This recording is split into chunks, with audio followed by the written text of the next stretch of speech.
ایک لڑکی جس نے کبھی فرض نماز بھی پابندی سے نہیں پڑھی تھی، لیکن آج اس کی تہجد بھی قضا نہیں ہوتی۔ کہتی تھی، سنا ہے تہجد میں اللہ کبھی کسی کو خالی ہاتھ واپس نہیں لوٹاتے۔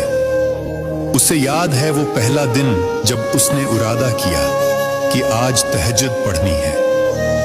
اسے ساری رات نیند نہیں آ رہی تھی کہ کہیں میری نماز نہ چھوٹ جائے، لیکن اس رات بارش ہوئی، اتنی تیز ہوا چلی کہ اس کی آنکھ کھل گئی، جیسے اللہ نے خود اسے بلایا ہو، اور اس نے نماز ادا کی۔ ایک لڑکی جس نے کبھی فرض نماز بھی پابندی سے نہیں پڑھی تھی، آج بھی وہ ایسے ہی اپنا حال دل اللہ کو سناتی ہے، اور اس امید میں بیٹھی ہے کہ میری بھی دعائیں سنی جائیں گی۔